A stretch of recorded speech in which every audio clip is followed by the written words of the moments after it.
Hello दोस्तों, स्वागत आप सभी का मेरे यूट्यूब चैनल द संजय में। दोस्तों, आज सीखने की अक्षमता पढ़ते हैं। सीखने की अक्षमता या निःशक्तता, इससे कंपलसरी 1 से 2 क्वेश्चन मिलने के पूरे पूरे चांस रहते हैं। अफेजिया किससे संबंधित होती है, अलेक्सिया किससे संबंधित होती है, अग्रेफिया किससे संबंधित होती है। यानी आज की वीडियो में यानी सीखने की अक्षमता या निःशक्तता, किसी भी नाम से आ सकता है। डिसेबिलिटी जिसे हम बोलते हैं, लर्निंग ऑफ डिसेबिलिटी, यानी जब एक बालक किसी बात को सीखने में कठिनाई का अनुभव करता है या पढ़ने में कठिनाई का अनुभव करता है, तो उसे क्या कहा जा सकता है। तो आज हम पढ़ते हैं सीखने की अक्षमता या सीखने की निःशक्तता। देखो, बात करते हैं। सबसे पहले दोस्तों हम बात करते हैं कि इनके जनक कौन है। तो सबसे पहले इसके जनक की बात करें तो दोस्तों इसके जनक हैं हेविंगहर्स्ट।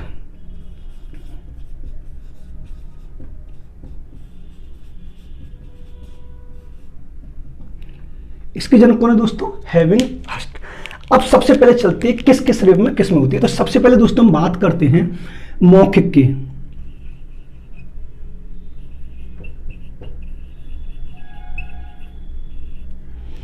देखो, मौखिक से संबंधित कौन कौन सी होती है। तो एक तो दोस्तों होती है अफेजिया, और दूसरी होती है दोस्तों डिस्फेजिया।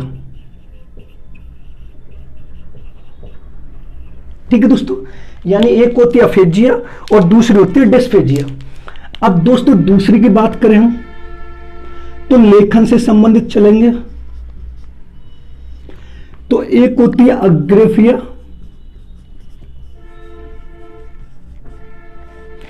और दोस्तों दूसरी होती है डिस्ग्राफिया।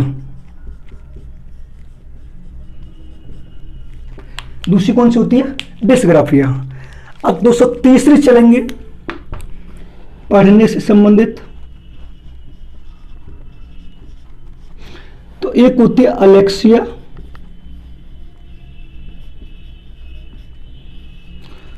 और दूसरी होती है डिसलेक्सिया। दूसरी कौन सी होती है दोस्तों? डिसलेक्सिया। यानी पढ़ने से संबंधित दो होती है, लिखने से संबंधित होती है और मौखिक संबंधित होती है। अब दोस्तों चलते हैं गणित से संबंधित।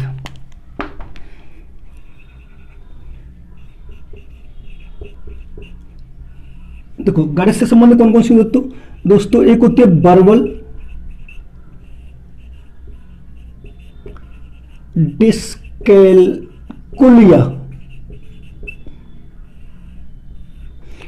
दूसरी होती है दोस्तों ग्राफिकल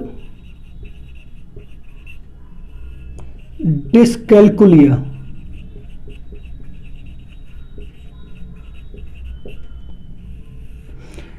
तीसरी होती है दोस्तों लेक्सिल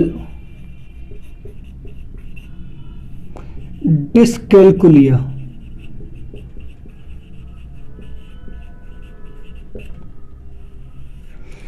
यानी गणित से संबंध कितनी होती है दोस्तों? 3। अब नेक्स्ट आते हैं दोस्तों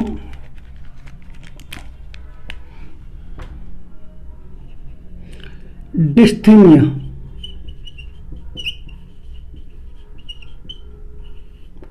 ये किसके लिए होती है दोस्तों? गंभीर तनाव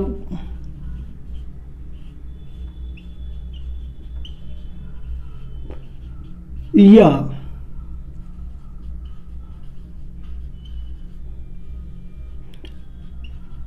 मानसिक तनाव। ठीक है दोस्तों, नेक्स्ट चलते हैं दोस्तों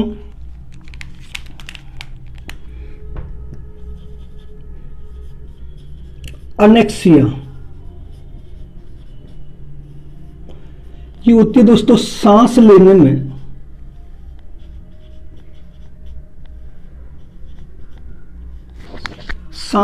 में कठिनाई।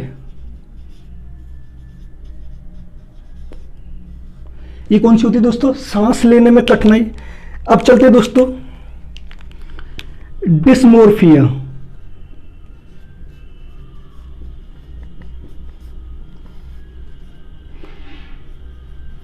डिस्मोर्फिया ये होती है भ्रम की बीमारी।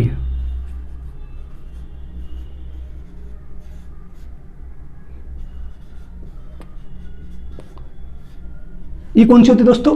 भ्रम की बीमारी। एक और चलते हैं दोस्तों पाराप्रेक्सिस।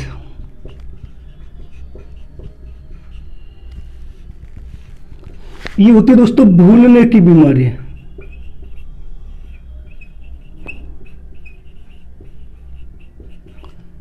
ये कौन सी होती है दोस्तों? भूलने की बीमारी। एक और चलते हैं दोस्तों,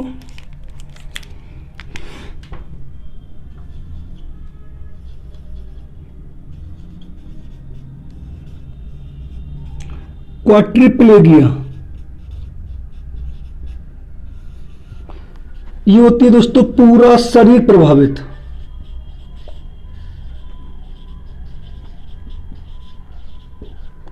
ये कौन सी होती है दोस्तों? पूरा शरीर प्रभावित। एक और चलते हैं दोस्तों, इधर चलते हैं दोस्तों,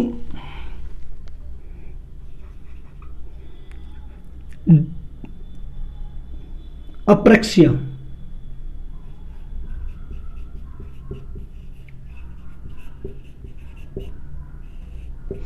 ये होती है दोस्तों शारीरिक गतिक कौशलों में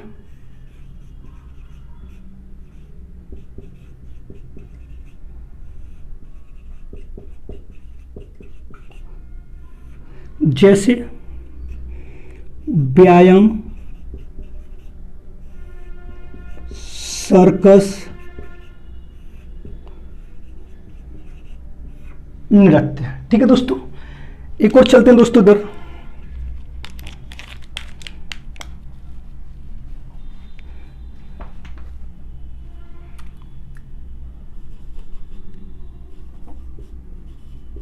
काइनेस्थेटिक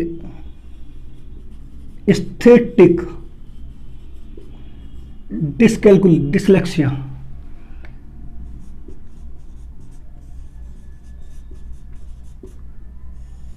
काइनेस्थेटिक डिसलेक्सिया ये होती है दोस्तों पेन पेंसिल पकड़ने में कठिनाई। पेन पेंसिल पकड़ने में कठिनाई।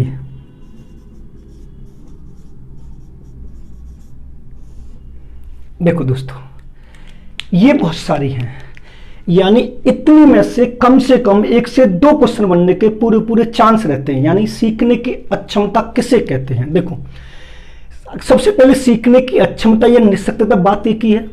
अगर पूछे इनके जनक कौन है, तो दोस्तों इनके जनक आपको लगाने हैविंग हस्ट।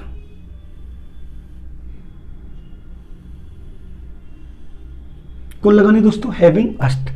अब सबसे पहले हम बात करते हैं दोस्तों मौखिक से संबंधित कौन कौन सी होती है। देखो यानी जब एक बालक अपनी बात प्रकट करने के लिए हकलाता है, तुतलाता है, शब्दों को चबा चबा कर बोलता है, उसे हम मौखिक संबंधी अफेजिया की अक्षमता कहते हैं। Aphasia dysphasia. अगर उसने बोला एक छात्र पढ़ते समय अपनी बात या कुछ भी हो वो हकला रहा है, तुतला रहा है, तो उसमें कौन कौन सी अक्षमता पाई जाती है? तो मौखिक संबंधित होगी, तो यानी अफेजिया और डिस्पेजिया। लिखने से संबंधित जब एक बालक W को M लिख रहा है, यानी लेखन से संबंधित जो भी अक्षमता पाई जाएगी वो कौन सी होगी? अग्रफिया या डिस्ग्राफिया। लिखने से संबंधित जब एक बालक किसी एक बुक को पढ़ते समय लड़की को लकड़ी पढ़ता है, यानी पढ़ कुछ और रहा है, निकल कुछ और रहा है, पढ़ते समय जो भी गलती होती है उन गलतियों को अक्षमता निःशक्तता में क्या नाम दिया गया? अलेक्सिया या डिसलेक्सिया। अब बात यहां पर करते हैं गणित की। अब डिसकैलकुल यानी कैलकुलेशन किस में करते हैं? हम गणित में करते हैं, लेकिन गणित से संबंधित 3 अक्षमताएं पाई जाती है। कौन कौन सी? एक वर्बल डिसकैलकुले होती है, ग्राफिकल डिसकैलकुले होती है, एक लेक्सिक डिसकैलकुले होती है। अब वर्बल डिसकैलकुले कौन सी होती है? जब एक व्यक्ति गणित पढ़ाते समय मौखिक संबंधी गणित संबंधी त्रुटियां करता है तो उसका क्या नाम दिया गया? Verbal dyscalculia. अगर वो ग्राफिकल लिखते समय गलतियों गिनती करता है कि 2 और 3 बराबर कुछ और लिख रहा है, 3 और 5 बराबर कुछ और लिख रहा है, तो कौन सी अक्षमता पाई जाती है? Graphical dyscalculia. लेक्सिक डिसकैलकुल कौन सी कहलाती है? कि जब लिखे भी और बोले भी, यानी वर्बल और ग्राफिकल दोनों को साथ में लिख के जो भी गलती करता है उसे हम क्या बोलते हैं? लेक्सिक डिसकैलकुलिया बोलते हैं। अब एक होती है काइनेस्थेटिक डिसलेक्सिया। जब एक बालक किसी कार्य को करते समय पेंसिल या पेन को पकड़ते समय कठिनाई का अनुभव कर रहा, पेन नहीं पकड़ा जा रहा, पेंसिल नहीं पकड़ा जा रहा, तो उसको क्या नाम दिया गया? Kinaesthetic dyslexia. यानी जब एक बालक को पेन या पेंसिल पकड़ते समय कठिनाई का अनुभव हो तो वो कौन सी अक्षमता कहलाएगी? Kinaesthetic dyslexia. अब इधर आते हैं डिस्टीमिया। डिस्टीमिया क्या होता है? गंभीर तनाव या मानसिक तनाव। आपने एक नाम सुना होगा, जब एक व्यक्ति ज्यादा सोचने लगता है, ज्यादा गंभीर चिंतन करता है और ज्यादा मानसिक रूप से पीड़ित हो जाता है, तो उसको क्या नाम दिया गया? डिस्टीमिया, यानी गंभीर तनाव या मानसिक तनाव के संबंधित कौन सी अक्षमता पाई जाती है दोस्तों? डिस्टीमिया पाई जाती है। एनेक्सिया क्या होती है? सांस लेने में कठिनाई, यानी जब एक बालक का जन्म होता है या शिशु का जन्म होता है और जन्म लेते समय उससे जब सांस लेने में कठिनाई होती है तो उसको क्या नाम दिया गया दोस्तों? अनेक्सिया, यानी सांस लेने में कठिनाई जो भी होती है वो क्या कहलाती है? अनेक्सिया। डिस्मोर्फिया क्या होती है? भ्रम की बीमारी, यानी जब एक बालक को कोई भी एक भ्रम हो जाए कि मेरे पूरे शरीर में से शरीर का कोई सा भी एक अंग छोटा है, सब बोलते मेरे हाथ की उंगली छोटी है, पैर का नाखून छोटा है, मेरी आंख छोटी है या मेरी गर्दन ये है, जो कुछ भी हो, यानी शरीर से संबंधित जो भी उसे भ्रम की बीमारी हो जाती है वो क्या कहलाती है? डिस्मोर्फिया कहलाती है। पैराप्लेक्सिस क्या कहलाती है? भूलने की बीमारी। हर एक व्यक्ति अपने दिन प्रतिदिन में कुछ न कुछ भूलता रहता है। कभी किसी को वादा करके भूल गया, किसी को बात करना भूल गया, खाना खाना भूल गया, पढ़ना भूल गया, किसी से बात करना भूल गया। यानी जब एक व्यक्ति किसी दिन प्रतिदिन में जो भूलता है उसको क्या नाम दिया गया? पैराप्लेक्सिस। क्वाड्रिप्लेगिया क्या होता है? अब देखो, क्वाड्रिप्लेगिया को पैरालिसिस का नाम से दे सकते हैं। क्वाड्रिप्लेगिया से पूरा हमारा शरीर प्रभावित होता है, यानी जब पैरालिसिस होता है, पैरालिसिस होगा तो पूरा शरीर प्रभावित होगा, पूरा शरीर प्रभावित होगा तो उसको क्या नाम दिया गया है? क्वाड्रिप्लेगिया। अब दोस्तों यहां पर बात यहां पर होती है अप्रेक्सिया। ये वेरी वेरी इंपॉर्टेंट है। अप्रेक्सिया यानी शारीरिक गतिक कौशल। जब एक बालक किसी कार्य को करते समय अपने शरीर का प्रयोग करे और उस कार्य को करने में असमर्थ हो, यानी अक्षम हो या निशक्त हो। निशक्त मतलब उसमें शक्ति नहीं हो कार्य करने की। जैसे मैंने लिखा है, व्यायाम करेगा तो शरीर का प्रयोग करेगा, सर्कस करेगा तो शरीर का प्रयोग करेगा, नृत्य करेगा तो शरीर का प्रयोग करेगा। यानी जब हमारे शारीरिक गतिक कौशल को करने में हमें अक्षम होते हैं, शक्ति नहीं होती, उसको क्या नाम दिया गया? अप्रेक्सिया। अगर इसके जनक पूछे तो हैविंग हस्त बतानी है। इसमें से दोस्तों कंपलसरी आपको 2 से 3 क्वेश्चन मिलेंगे, आप किसी भी एग्जाम में बैठे। ये थी सीखने की अक्षमता और निशक्तता। आप इनको नोट कर लीजिए और अब हमारे चैनल पर नए हैं तो हमारे चैनल को सब्सक्राइब करें और बेल आइकन ऑल को प्रेस करें, जिससे आने वाले वीडियो का नोटिफिकेशन आपको दोस्तों मिलता रहे। और अपने दोस्तों में शेयर करें और कमेंट करना न भूलें। धन्यवाद दोस्तों। आप इनको नोट कर सकते हैं। इसमें से कंपलसरी 2 से 3 क्वेश्चन मिलने के आपको पूरे चांस है।